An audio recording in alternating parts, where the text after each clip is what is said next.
paz, meus queridos irmãos. Hoje nós vamos falar um pouquinho sobre batalha espiritual. Mas antes de adentrar no assunto, nós mostraremos alguns materiais. Sabe?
Por enquanto, é esses os materiais que nós temos. Bom, meus irmãos, então como vocês já viram o material, agora eu vou passar a palavra para o irmão Robson para continuar esse assunto. Graças a Deus, meus irmãos. Paz, Senhor, como vocês estão? Espero que todos estejam bem. Quero ler uma palavra, então, de início sobre esse tema, batalha espiritual, que se encontra no livro de Efésios, capítulo de número 6, e o verso de número 10, que nos diz: Finalmente, irmãos meus, fortalecei-vos no Senhor e na força do seu poder. Revesti-vos de toda a armadura de Deus, para que possais permanecer firme contra as astutas ciladas ou maquinações do diabo. Porque a nossa luta não é contra a carne nem contra o sangue, mas sim contra os principados, contra as potestades, contra os dominadores do mundo tenebroso desse século, e contra as hostes espirituais malignas nas regiões celestiais. Portanto, tomai toda a armadura de Deus, para que sejais capazes de resistir no dia mau, e tendo vencido tudo, permanecei firmes no combate. Levantai-vos, pois, cingindo os vossos lombos com a verdade, e revesti-vos com a couraça da justiça. Calçai os vossos pés com a preparação do evangelho da paz, empunhando sobretudo o escudo da fé, com o qual podereis apagar todos os dardos inflamados do maligno. Tomai também o capacete da salvação e a espada do Espírito, que é a palavra de Deus, e ainda orando em todo o tempo, com toda oração e súplica no Espírito, vigiando nisto, perseverando em oração e súplica por todos os santos. Glória a Deus, uma palavra poderosa da parte do Senhor. E esse tema relacionado à batalha espiritual, todos os cristãos, eles estão diretamente envolvidos nesse combate. No momento em que nós aceitamos o Senhor Jesus, nós mudamos de reino, somos transportados do reino das trevas para o reino da luz. E dentro desse ponto de vista bíblico, automaticamente nós adentramos em guerra contra três principais inimigos, que é a carne, que é o mundo, que é influenciado e dominado pelo diabo, e também diretamente contra Satanás, que tem um reino invisível, na qual ele trabalha juntamente com seus demônios e as suas subdivisões em classes, principados, potestades, dominadores e hostes espirituais da maldade. Então todo cristão está engajado nesta luta. Não existe a história de ficar em cima do muro. Todos nós fizemos parte deste combate, e esse combate se dará até o dia que o Senhor Jesus nos chamar para nós estarmos com Ele para sempre.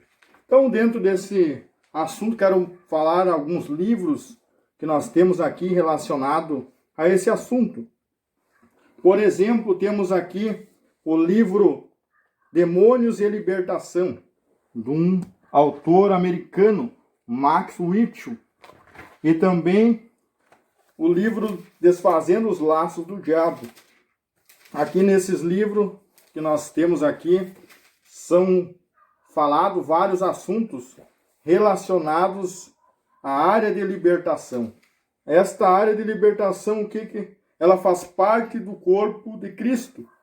Jesus, quando esteve sobre a face da terra, ele capacitou seus discípulos para uma grande missão: curai os enfermos e expulsai os demônios. Então esta era a missão que Jesus deu para os discípulos e depois para mais 70 homens que ele capacitou revestindo de poder e autoridade. E ele disse para eles: eis que vos dou poder para pisarem serpentes e escorpiões e contra todo o poder do maligno. Então a igreja de Jesus, ela tem esse poder, ela tem esta autoridade. E então dentro desse mesmo assunto são relacionados vários testemunhos de libertações, onde os autores contam várias experiências em que se depararam com esse ministério extraordinário que é o ministério da libertação. Então os irmãos que tiverem interesse em estudar sobre esta área, aqui temos esses dois materiais do mesmo autor.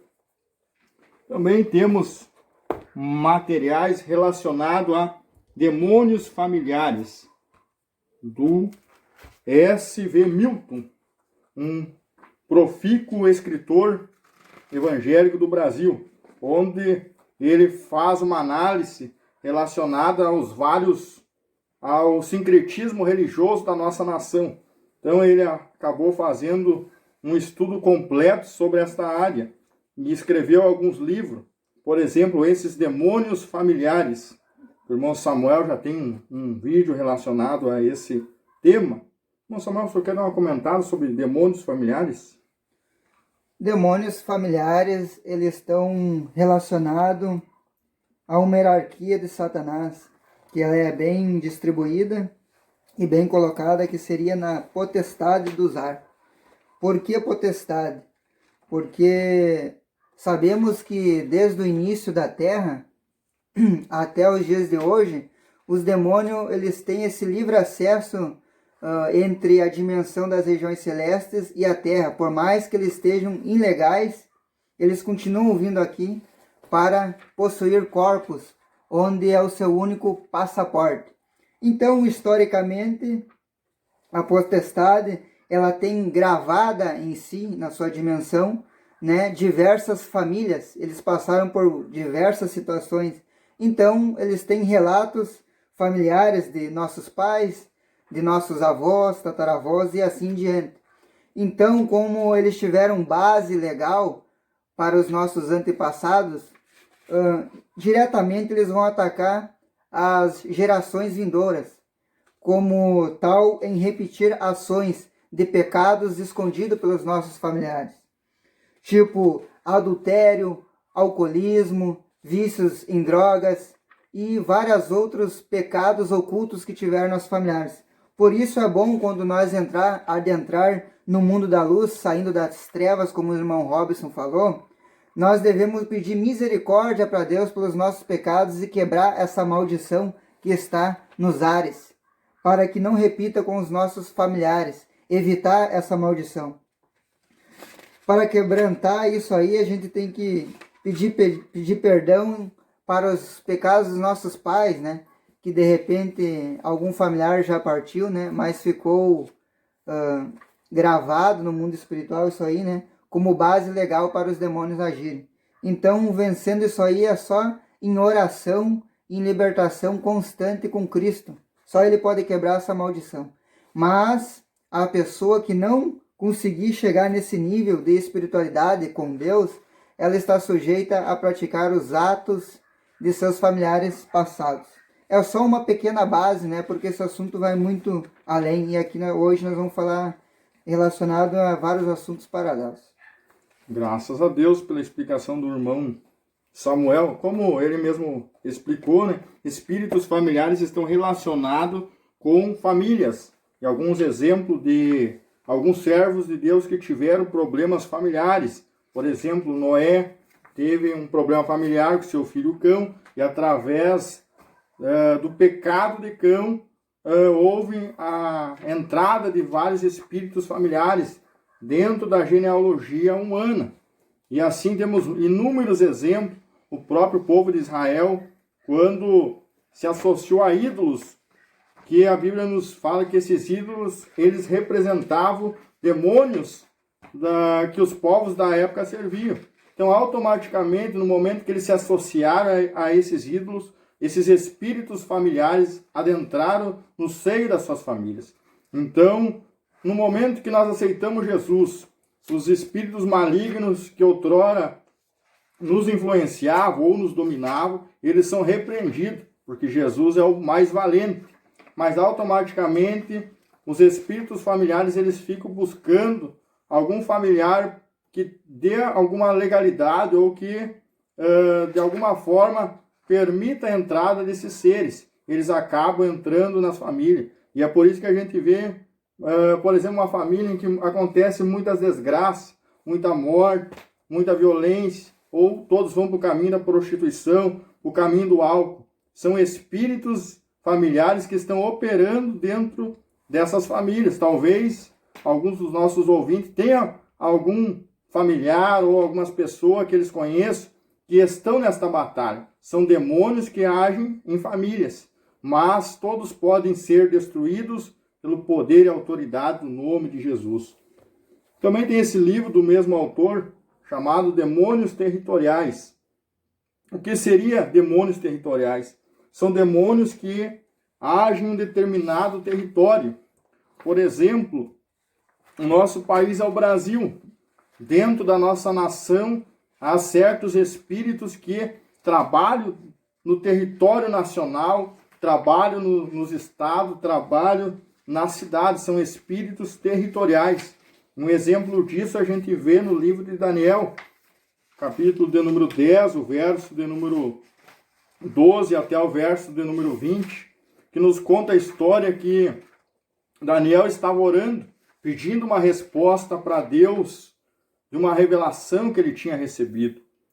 E durante 21 dias ele orava e insistia com Deus, até que se apresentou o anjo Gabriel.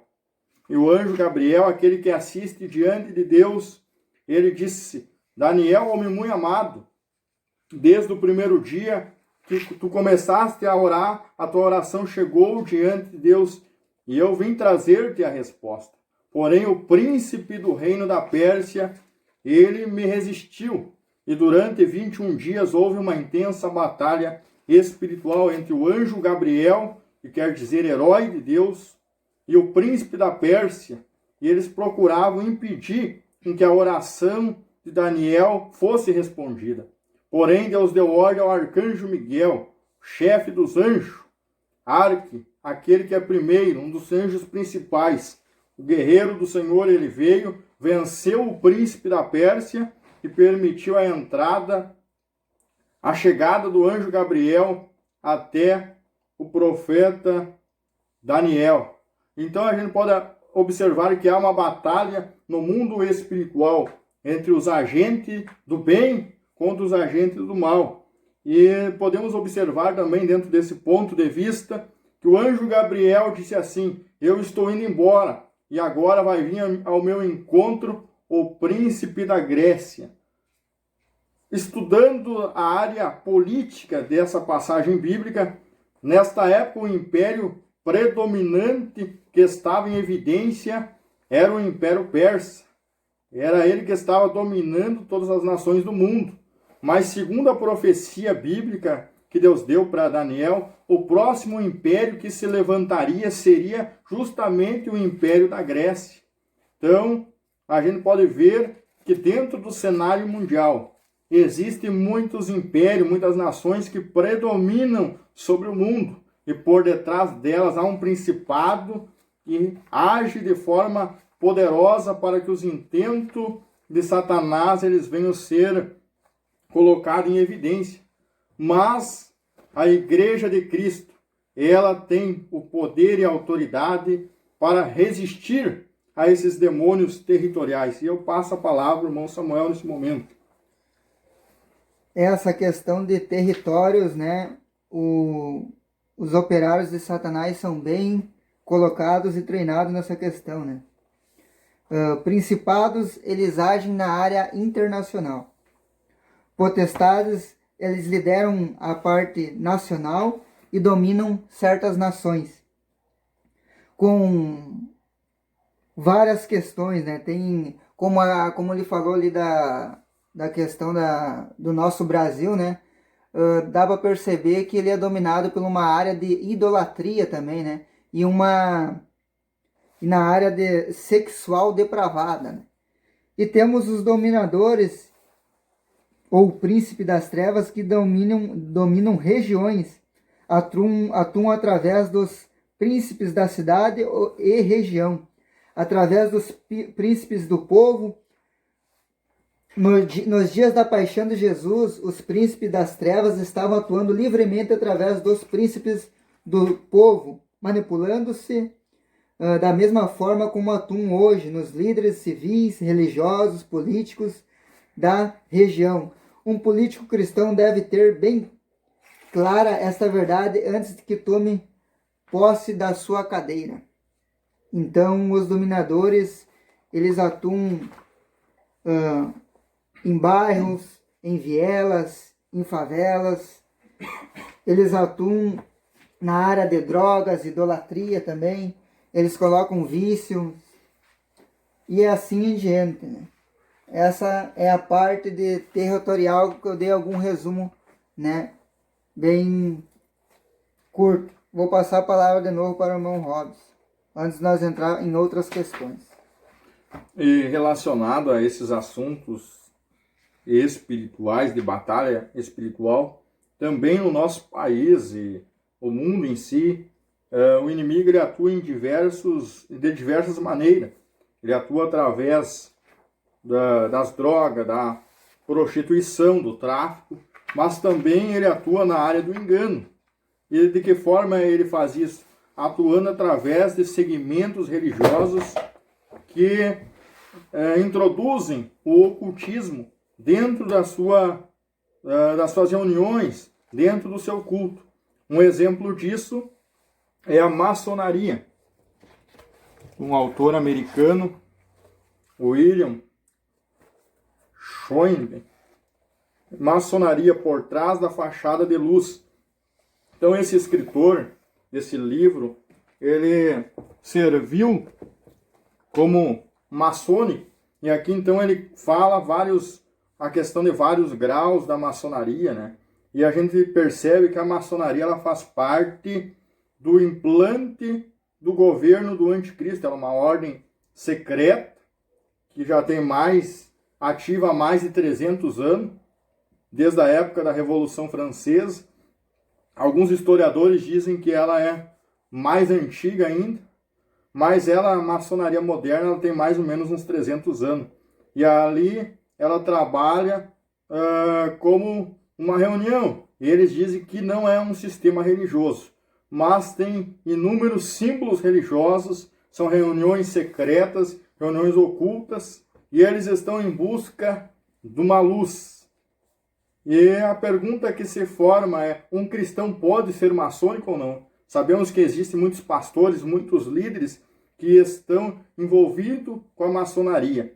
Mas nós cristãos, nós já temos, como João 8,12 nos diz, eu sou a luz do mundo, Jesus é a luz do mundo. Nós não precisamos buscar mais nenhum tipo de luz que não seja o próprio Jesus Cristo. E a Bíblia também fala em Efésios, relacionada às obras ocultas que serão trazidas à luz da palavra de Deus. Tudo que está oculto um dia vai ser apresentado de forma clara. Então a gente tem a ideia, né, dentro dessa revelação sobre a maçonaria, que ela é uma seita diabólica, onde um ser conhecido como Baphomet, uma espécie de bode misturado com um ser humano, ele é o principal ídolo dessa seita e tem dominado políticos, tem dominado juízes, policiais, coronéis, enfim, a alta hierarquia, os prefeitos, todos, não todos, mas grande maioria estão acomunhados com esses pactos que providenciam aparentemente riqueza, poder e autoridade, mas a gente sabe, como diz a palavra de Deus, o mundo passa e com ele a sua concupiscência, mas aqueles que obedecem à palavra do nosso Senhor permanecem para sempre. Glória a Deus. Irmão Samuel. Como o irmão Robert estava falando dessa estratégia de Satanás, sabemos que está muito grande a influência dele sobre o mundo, né? Olha onde ele chegou, né? Criando várias religiões secretas, né? Mas, porém, aos olhos espirituais, ou aos olhos pessoais, parece que a multidão é grande no meio de Satanás. Mas tem um povinho que incomoda, que é eu e você, a igreja. É essa igreja que vai quebrar todos os laços de Satanás. Para isso, basta ter fé e oração. A oração é a chave da bênção. A oração destrói e neutraliza a área do inimigo que é nas regiões celestes. Eu vou ler um versículo que tem essa promessa que Deus colocou para nós em Efésios capítulo 2. Tu acha para mim? Que Deus fala ali sobre as regiões celestes, que ele assenta o seu povo lá. Então é uma luta contrária, enquanto eles contra-atacam a terra daqui espiritualmente, entrando com o pecado, instigando os nossos instintos a pecarem para depravar, nós também mandemos daqui oração e incenso nessa área, abalando as estruturas de Satanás. 2:6. E com ele nos ressuscitou e nos fez assentar juntamente com eles nos lugares celestiais em Cristo Jesus. Esses lugares celestiais seriam as regiões celestes. Então, quando uma alma que se converte, como o Rob falou, saiu das trevas e agora entra na luz, ela se assenta nesses lugares celestes aqui. Ela toma um lugar lá. E essa pessoa, ela serve de ponto para a sua família, sendo ela convertida para ser de bênção para os seus familiares, entrar nessa luz também. Então, essa pessoa agora, em Cristo, ela começa uma batalha espiritual contra o pecado, contra os modismos, contra tudo o que Satanás está armando. E ela se reveste daquelas armas que o irmão Robson falou, né? E mais a maior arma é a palavra de Deus e a oração, porque a oração incomoda, porque ela adentra a dimensão no ninho onde eles estão morando. Esse ninho temporário que vai ser temporário, eles estão agindo agora, porque vai chegar um dia que vai ser apertado esse lugar, porque a nossa casinha, a Nova Jerusalém, vai descer. E eles vão ter que ser expurgados de lá. E depois ser derrotados. Eu vou passar essa palavra novamente para o irmão Robson entrar em outro assunto. Glória a Deus. E estamos em guerra, meus irmãos. Como Josué, ele também estava em guerra. E ali houve uma preparação para ele conquistar a terra prometida. E nós, cristãos, para nós chegarmos até a Nova Jerusalém, que o irmão Samuel se referiu, nós estamos em uma batalha. Mas não tememos, porque o mesmo general que se apresentou para Josué e disse que era o general do Senhor dos Exércitos. O próprio Cristo é o nosso general e ele está conosco e nos garante a vitória no nome de Jesus. Também, outro sistema de seita que o inimigo tem trabalhado há muitos anos atrás, isso desde a época da Bíblia, dos tempos do Antigo Testamento e também do Novo Testamento, se chama o ocultismo, mas dentro desse ocultismo, o espiritismo. O espiritismo moderno, ele iniciou-se na época dos grandes avivamentos da história da igreja, por meados de 1700, 1800, onde o Senhor derramou um grande avivamento pentecostal sobre homens como Charles Spurgeon, Finney, e ali multidões de almas estavam se convertendo ao Senhor Jesus Cristo. Templos eram lotados e grandes evangelistas surgiram nessa época, mas o inimigo procurou, de alguma forma, também trazer o sobrenatural. De que forma? Através do espiritismo. E através da atuação de algumas moças, irmãs, ali então elas tiveram contato com um certo espírito que batia nas portas, na janela da sua casa. E veja bem que elas eram criadas, se eu não me engano, por pais evangélicos, se não me trai a memória, metodistas. Mas foi através delas que um reavivamento sobre o espiritismo começou sobre a terra. E depois, através de um francês, que o seu codinome ele usou, chamado Allan Kardec. Então esse homem ele é um sábio, um mago francês. Então ele escreveu um livro chamado Evangelho segundo o Espiritismo, e que mistura alguma parte da Bíblia, e juntamente com ensinos que nem a própria Bíblia fala, doutrinas de demônios, diz em Timóteo, sabe, porém que nos últimos dias alguns apostatarão da fé, dando ouvidos a doutrinas e a ensinamentos demoníacos. E esse é o caso. Então o Espiritismo ele é uma seita que tem predominado de forma muito grande. Mas veja bem, o Espiritismo ele procura trazer uma falsa esperança para a vida após a morte. A Bíblia nos diz que há dois caminhos, céu e inferno, a porta estreita e a porta larga. Hebreus 9, 27 nos diz assim: aos homens está ordenado morrerem uma só vez, vindo depois disso o juízo. Então a nossa escolha entre o céu e entre o inferno é feita aqui na terra. E o Espiritismo ele propaga a ideia da reencarnação, que é uma doutrina que não tem base nenhuma na palavra de Deus, e ela de alguma forma ela procura trazer uma falsa esperança.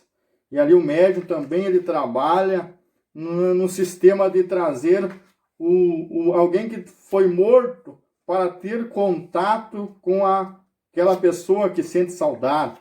Mas, biblicamente, nós podemos ver, a própria Bíblia nos diz no livro de Lucas, capítulo de número 16, que os que estão no Hades ou os que estão no paraíso, eles não podem ter contato novamente com aqueles que estão vivos, a não ser pela ressurreição. E esse fato ainda não se deu, mas se dará no futuro. Então, essa é uma religião maligna, associada a uma falsa esperança da vida após a morte. Mas nós, os cristãos, nós temos uma esperança que qual que é? Jesus disse: eu sou o caminho, a verdade e a vida. Ninguém vai ao Pai, senão por mim. Então a nossa escolha tem que ser baseada na aceitação de Cristo. Também relacionado a esse assunto, me faz recordar também uma experiência que eu tive. Esse livro, Os Espíritos Guias, que é um compêndio de John Kemberg e John Eldon, americanos, que escrevem vários livros relacionados a esse tema. São dois estudiosos sobre o ocultismo, sobre os movimentos anticristãos. E eu tinha uma pessoa que era minha conhecida, minha colega de aula, e ela trabalhava justamente com os espíritos guias, com os demônios. Mas eu não sabia do seu envolvimento total com esses demônios, com esses espíritos. Em um determinado dia, eu emprestei esse livro para ela. E ela levou o livro. E um dia me disse por mensagem de telefone: eu tenho vontade de rasgar esse teu livro. Eu fiquei pensando, por que rasgar meu livro? O que meu livro tem? Certo tempo ela parou de ir no colégio, estava sofrendo uma enfermidade. E eu senti no meu coração de ir fazer uma visita. E ali eu fui, guiado pelo Espírito de Deus, achei a sua casa, não sabendo o que era, mas fui me informando até que cheguei no determinado lugar.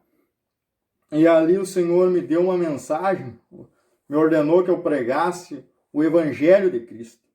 Eu comecei a pregar a palavra de Deus para ela. e automaticamente ela estava na cadeira, e quando eu mexi os braços assim na eloquência da pregação, ela transformada, e eu nunca tinha tido nenhuma experiência espiritual, mas essa foi a minha primeira experiência espiritual que eu tive, como se saísse das minhas mãos raios de luz, era como se ela estivesse procurando se defender, e que não quisesse que eu pregasse, mas revestido pela autoridade de Deus que me veio na hora, naquele momento, eu disse: você vai escutar tudo que eu tenho da parte de Deus para lhe falar. Entreguei o recado ao Senhor, e ela caiu de joelhos diante da palavra de Deus, e ali começou um processo de libertação. Então a gente pode ver que essa religião, ela atrai os espíritos guias sobre a face da vida daquela pessoa. E somente o poder do Evangelho, somente a graça do Senhor. Eu depois fiquei sabendo que ela trabalhava dentro de um sistema, de uma mesa onde eram reunidos vários médios, e ali eles incorporavam as entidades, e as entidades falavam, passavam recados, mensagens, mas através daquela oração, através daquela ministração, ela perdeu aquele poder e nunca mais teve como adivinhar a vida de ninguém. Porque quando o poder de Cristo adentra dentro de um lar, dentro de uma casa, o nome do Senhor é glorificado. Glória a Deus. Passa a palavra, irmão Samuel. Aleluia. Eu tive uma pequena experiência quando jovem. Eu ainda não era convertido, mas sabia do nome de Jesus. Eu estava em um campo, era quase beirando umas 8 horas da noite. E eu estava com um rapaz, e esse rapaz ele era envolvido em magia negra, tocava o tal de birimbau nas capoeiras, da macumbaria, era batizado nesse centro. E ele começou a dançar essas danças nesse campo, e começou a baixar tipo uma entidade nele. E daí eu me lembrei do nome de Jesus e comecei a falar: o sangue de Jesus tem poder, né? E esse rapaz, ele começou a ficar perturbado quando eu comecei a falar o sangue de Jesus. E ele dizia assim, ó: para de falar esse nome, porque esse nome me incomoda, esse nome ele me dá raiva. E eu comecei a clamar o sangue de Jesus. E daí o rapaz não se aguentou e disse: sai daqui antes que eu te ataque. E eu, jovem, inexperiente, senti medo e fui. Mas eu fiquei gravado na minha mente que o sangue de Jesus ele tem poder.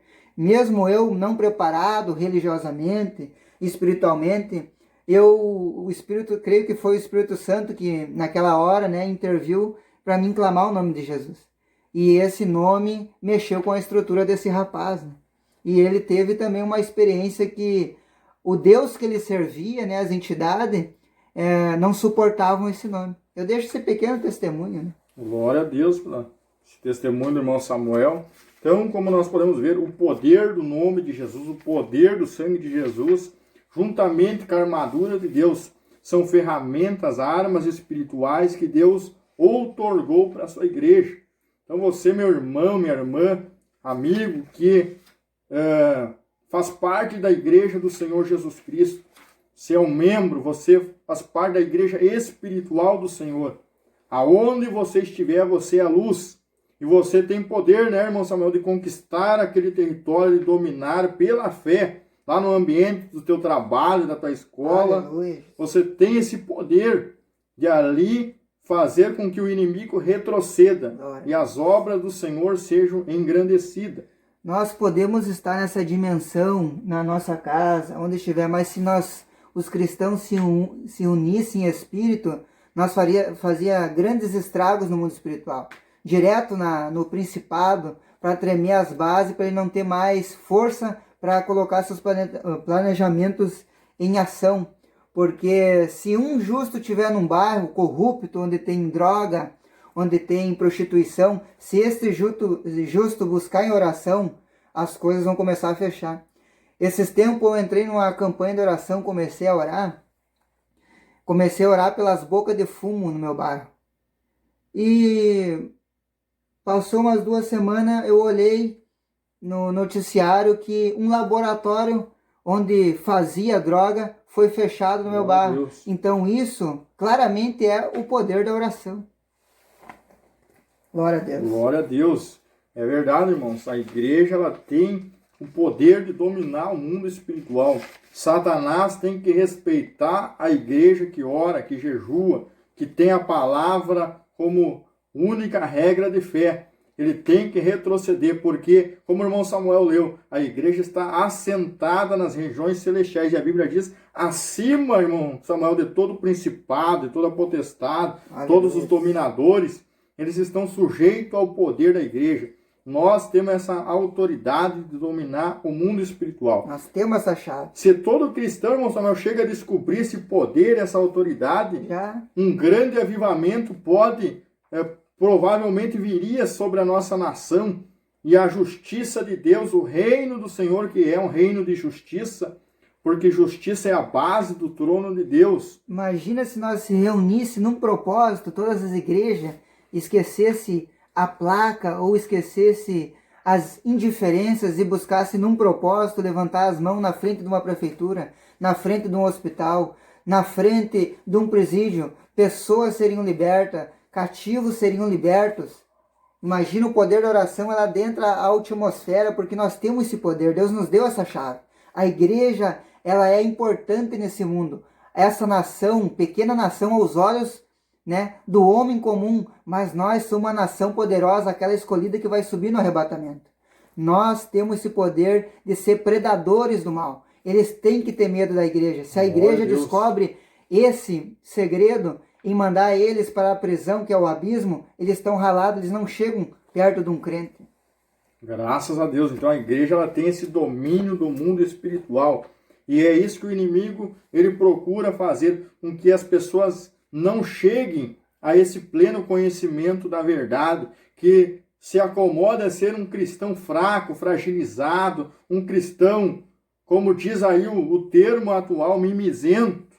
Mas não, a igreja, ela é para os fortes, para os vencedores. Jesus arrancou lá das trevas, da prostituição, do pecado, das garras do diabo. E diz a palavra que aonde abundou o pecado, superabundou a graça de Deus. Então, meu irmão, você é um vencedor e você tem autoridade, e que a partir de hoje você use esse poder, que você vai ver a diferença quando você levantar sua mão, as barreiras da enfermidade cairão por terra, os demônios terão que retroceder, as obras do inimigo serão destruídas pelo poder do nome de Jesus. Lembrando que a nossa batalha não é contra o nosso irmão. O nosso irmão, ele está sendo influenciado, às vezes, certas vezes, por tá fraco em oração, tá fraco no jejum, tá fraco na palavra. E ele é uma brecha para o inimigo usar para dar um desequilíbrio nos seus instintos.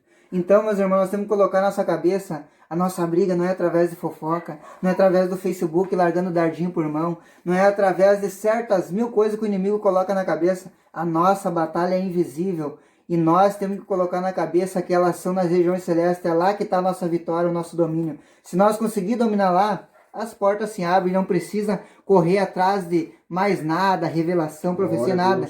Lá está o domínio. Então usa a tua fé, a tua autoridade que Deus te deu e para de mimimi. Aleluias.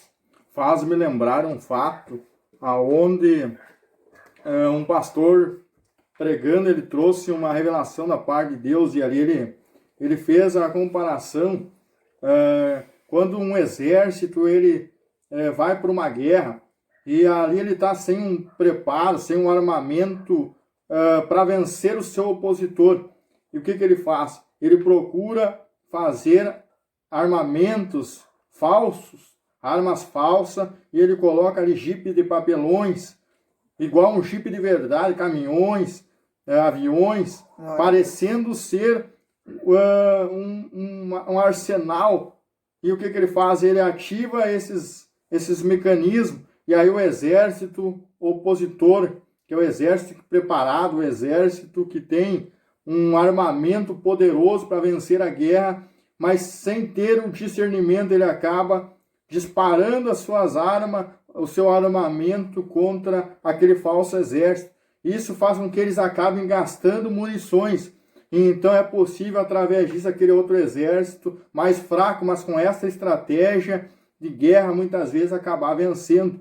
É assim que o inimigo trabalha. Ele não tem poder e autoridade contra a igreja do Senhor. Aleluia. Mas ele procura tirar o nosso foco. De que forma? Glória. Usando as circunstâncias que estão ao nosso redor, como o irmão Samuel falou, pode ser uma pessoa, pode ser através de alguma fofoca, através de alguma briga ou de qualquer outra forma, para que você venha entrar na dimensão da carne, na dimensão da briga. E isso faz com que você tire o foco.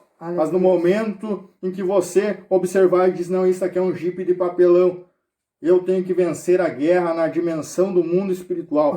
Então você vai para aquela parte da oração, para o quartinho da guerra, e ali a batalha é vencida através da oração e do jejum, e o inimigo é derrotado em nome de Jesus. Isso aí me fez lembrar agora esse fato que o irmão Robson comentou sobre Davi.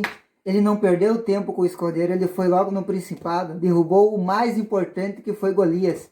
Esse a igreja tem que derrubar, esse é o principal que tem que derrubar. Não gaste armadura, amiguinho, não gaste a tua fé, o teu desequilíbrio, tu não gaste com esse que é o, aleluias, o que está à frente do gigante.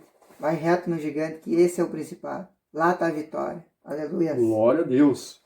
Também, meus irmãos, o assunto está muito bom. Eu quero falar mais um outro assunto e logo mais acredito que já estaremos encerrando. O vídeo se tornou um pouco longo, mas creio que os irmãos estão sendo edificados, estão com seus olhos sendo abertos para um reino invisível que trabalha 24 horas em oposição contra a minha vida e contra a tua vida. Mas o Senhor está nos chamando nessa última hora, irmão, porque os dias vão ficar difíceis. Mas quem descobrir o segredo da palavra, esses vão permanecer até o fim. Glória a Deus. Então, dentro desse mesmo assunto aí que nós estamos falando, relacionado à batalha espiritual, queremos falar a respeito desse tema, o satanismo. Também tem esse outro livro aqui chamado Crimes Satânicos. E essa é uma área em que o inimigo ele tem trabalhado bastante com a juventude. Através da mídia, através dos jogos de videogame, através dos filmes de terror, o inimigo tem tragado uma grande gama de jovens. E ele tem trabalhado através do satanismo. E aonde as pessoas que fazem parte desses cultos satânicos, elas têm por objetivo uma adoração, uma rendição completa a Lúcifer, onde ele promete riquezas e glória, e os jovens desiludidos, porque muitas vezes não tem um conhecimento da palavra, não tem uma família estabilizada. Então, muitas vezes ele vai para esse grau de satanismo, muitas vezes se envolve com o rock and roll e outras formas com que acaba sendo tragado para esse caminho. E é por isso que a gente vê muitas barbáries acontecendo, principalmente nos Estados Unidos, onde existem inúmeros grupos satânicos que trabalham especificamente para a destruição, onde crianças são raptadas, jovens são mortos em rituais macabros. Esse é um tipo de satanismo que tem. Mas também existe um alto grau de satanismo, onde pessoas da alta sociedade estão envolvidas em pactos com o diabo, com os demônios. Então, dentro dessa visão, a gente pode ver que o mundo é mau. O mundo está em trevas. A própria Bíblia nos diz que Satanás ele é o príncipe deste mundo. E ele quis oferecer este poder, este mundo para Cristo. Quis oferecer a glória terrena para Jesus. E em troca disso que ele quis. A adoração, ele sempre quis adoração, irmão Samuel. Mas Jesus disse, ao Senhor teu Deus adorarás, e só a ele prestarás culto. Aleluia. Então, dentro dessa visão bíblica, nós podemos ver que temos que combater todas essas iniciativas do mal. E podemos ver que o satanismo ele não é de hoje. Já faz séculos que ele está implantado no mundo. E agora, próximo da volta de Cristo, aonde o espírito do anticristo está atuando com força total, promovendo a apostasia. Então esses grupos eles estão crescendo, irmão Samuel, de uma forma muito grande através das redes sociais, da internet, estão sendo divulgadas até pelas mídias do YouTube e aparentemente oferecendo um caminho de glória. Mas a gente sabe que o diabo ele não é dono de nada e não tem nada a oferecer em troca a não ser o mesmo lugar que ele vai, que é o lago de fogo e enxofre. Então nós temos que abrir os olhos da nossa geração, dos nossos conterrâneos e mostrar que o poder maior não é o satanismo, não é o espiritismo, não é a maçonaria, mas sim o poder do evangelho.